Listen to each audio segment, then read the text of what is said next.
Tervepä terve taas täältä Jimmylästä. Tällä kertaa meillä on kokoonpanossa täällä tällainen ei tämä on MSiin, mikä tämä on?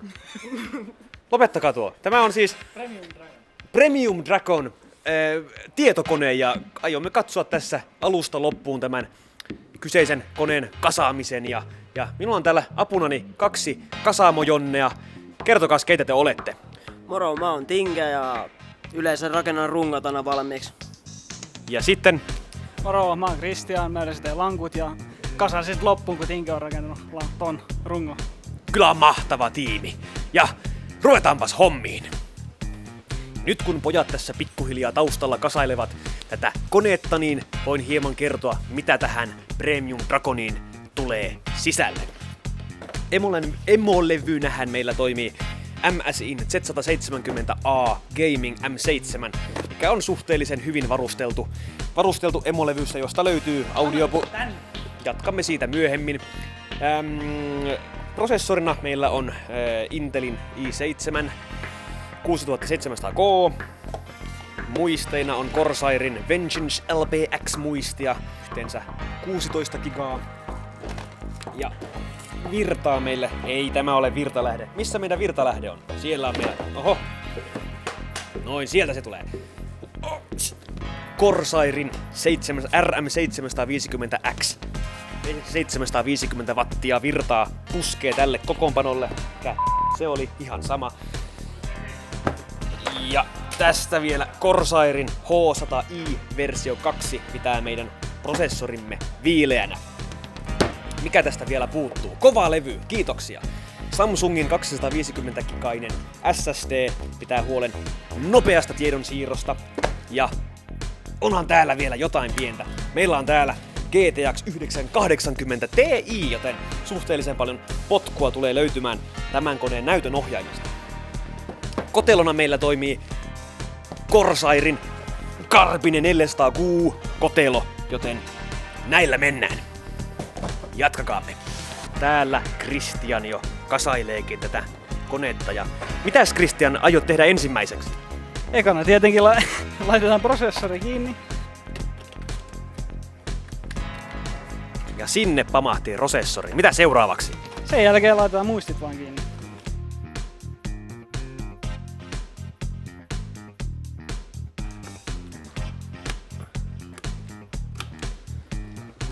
Noin, sinne meni komeasta. Kristian asentaa tässä nyt sitten tuon nestejäähyn backplatein. Sitten, mitäs seuraavaksi? Sitten laitetaan kiinnikkeitä.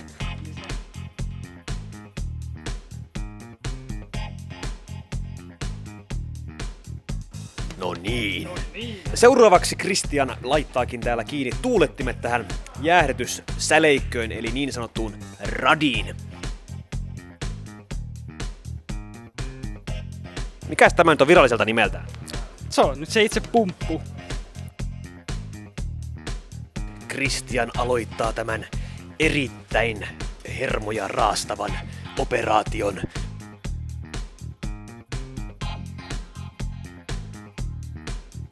Kauneuden nimissä viedään johdot standardien alta. Noin! Ja siinä on nyt emolevyn alkuasennukset. Emolevyhän on 1151 eli 1151 soketilla varustettu emolevy Intelin Skylake-prosessoreille ja muistipaikkoja on tuo 4 kappaletta, joihin saa yhteensä 64 gigaa muistia. PCIe 16 portteja on 3 kappaletta, PCIe 1 ja 4, 100 Expressia 2 ja normaali 100 portteja 6. M2-paikkojakin löytyy 2 kappalein. Muita mainitsemisen arvoisia ominaisuuksia on Audio Boost 3, Gaming LAN, metallilla vahvistetut PCIe-slotit, hyvät kellotusominaisuudet, suoraan emolevyltä löytyvät nabbulat ja DDR4 Boost ja XMP LED.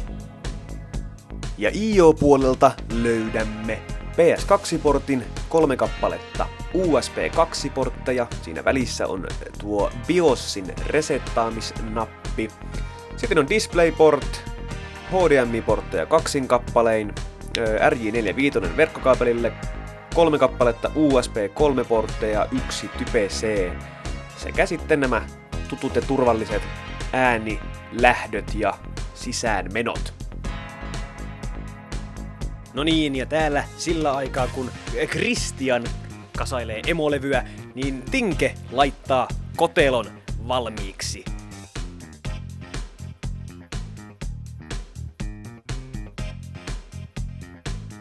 No niin, ja nyt olemme täällä sitten saaneet vihdoin ja viimein sekä kotelon että emolevyn kondikseen ja alamme näiden yhtenäistämisen. No niin, ja täällä ollaan jo kotelo viimeistelty suhteellisen hyvin. Emolevy on kiinni, kotelossa on kaikki kiinni, paitsi itse näytönohjain. Kuten aikaisemmin mainittiin, niin tää on MSI:n GTX 980 Ti 6 GB muistilla ja tämähän on itse asiassa tällä hetkellä yksi markkinoiden nopeimmista näytönohjaimista, joten suhteellisen paljon potkua tulee löytymään tästä koneesta, joten ei ihan heti jää jalkoihin. Kyllä pyörii tämän hetken Tomb Raiderit ja kaikki muut Far Cry Primalit ja muut ökypelit ja jaha, no niin. Tästä MSI:n 980 Ti:stähän löytyy Twin Processor, joka on tällä hetkellä viidennettä sukupolvea ja kummallakin tuulettimella on oma ohjain, joten toimivat täysin itsenäisesti ja matalilla lämmöillä pienessä käytössä, niin nämä tuulettimethan eivät lähde ollenkaan edes päälle, vaan rasituksen noustessa vasta alkaa pyörimään, joten näytönohjain pysyy hyvin hiljaisena. Lisäksi näytönohjelman kellotus onnistuu näppärästi Afterburner Off Softalla ja MSI:n näytönohjainten mukanahan tulee vuoden premium-lisenssi XSplit Broadcasting ohjelmistoon. Kyllä tällä kortilla onnistuu 4K-pelailut ja VR-lasitkin. Tuosta vaan. Lopuksi vielä asennillaan nämä suojapaneelit tähän virtalähteen ja kovalevyjen ympärillä, joita Christian täällä nyt hurjana miehenä laittaa paikalleen.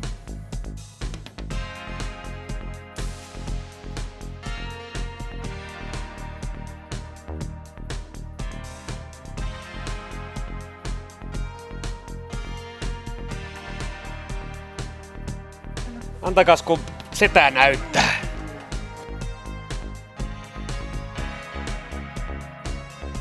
Ei se nyt niin vaikeaa ollut.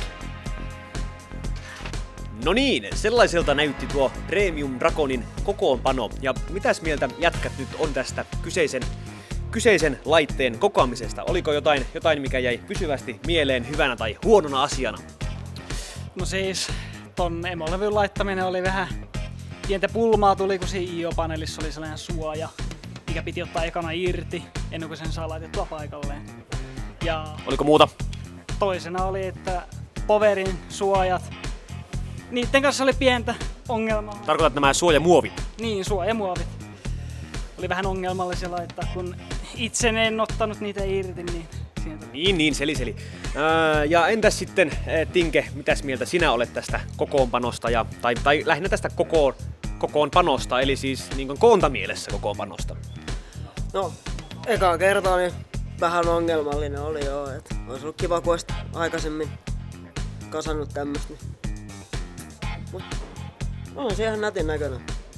Siitä tuli kyllä erittäin mukavan näköinen laite ja se on oikein nätisti kaikki johdot laitettu sieltä sisältä ja kotelo on tyylikäs ja puhtiahan myös tästä laitteesta löytyy suhteellisen paljon ja näin loppuun voimmekin vielä kurkata muutamalla pelillä, miten tällä kyseisellä laitteella nämä pelit pyörähtää. Siitä vielä laitamme noin, nyt se on Official Jim's PC Store -tuote ja ei mitään, kurkataanpas pari peliä tästä loppuun.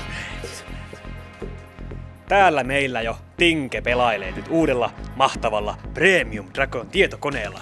Ja tällä hetkellä menossa uutta eli Doomin uusin versio. Ja kysytäänpäs tästä nyt sitten Tinkeltä, että mites peli pyörii? Siis tämähän pyörii ihan loistavasti. Tällä hetkellä kun katsomme tuonne vasempaan yläkulmaan, niin pyörii tuollaista 140 freimiä sekunnissa. Ja grafiikat ovat, Christian pisti grafiikat, milläs asetuksella tämä menee? Kaikki vaan täysillä. Ei siinä ollut mitään preset-asetusta, tappii vaan kaikki. Kaikki vaan täysillä ja sanotaan, tässähän ei oma benchmarkkia ole, joten tämä keskiarvon arviointi on nyt vähän hankalaa, mutta sanotaan vaikka sellainen 139 freimiä sekunnissa keskiarvoksi. 100 sen paremmalla puolella tässä koko ajan mennään. Täällä seuraavaksi Christian jo pelaileekin Tom Clancy's Division-peliä, joka tunnetaan suhteellisen raskaista laitteistovaatimuksista. Mutta tälläkin kokoonpanolla pelin benchmarkki antoi mukavat 81 freimiä sekunnissa, keskiarvo siis. Ja mitäs mieltä tämä pelaaja itse nyt on? Tuntuuko pyörivän hyvin? Joo, sujuvasti pyörii ihan. Mitkäs ovat grafiikka-asetukset? Ultralle laitoin ne. Ultralle suorana. Tällä hetkellä pyöritään tuollaisessa tässä maastossa tuollaista 70-80 freimiä sekunnissa, vähän 85. Sanotaan vaikka 75 ja 85 välillä, noin. Kyllähän se suhteen, ja siis resoluutihan on edelleen luokkaa 1920 x 1080, eli Full HD-resoluutio. Täällä meillä Christian pelaa seuraavaksi Rise of the Tomb Raider-peliä, ja tämähän on oikein kaunis peli, ja frameja Tomb Raiderin benchmark antoi meille melko mukavat keskiarvo 141 freimiä sekunnissa. Oliko se 141? Vai olisiko ollut 146? Mennään nyt 146. Ja tässäkin edelleen resoluutiona tämä tuttu Full HD-resoluutio, ja se pyörii tällä kokoonpanolla kyllä oikein näppärästi. Sellainen vekotin tää meidän Premium Dragon, ja siinä nyt tuli huomattua, että suhteellisen hyvin nuo melkein mitkä tahansa uudemmat pelit pyörii tällä kokoonpanolla, joten ei ole ainakaan ongelmaa pelien suhteen. Mitäs mieltä pojat kokonaisuudessaan on laitteesta nyt näiden testien jälkeen? Todella hyvä. Todella hyvä. Se on todella hyvä. Ja sieltä Hyvin nämä pelit toimii kaikki ihan täysille. Ei ole ainakaan pelattu vuodessa mitään ongelmia. siinä lyhyesti ja ytimekkäästi. Tää on hyvä. Näihin kuvina tunnelmiin. Näkemiin!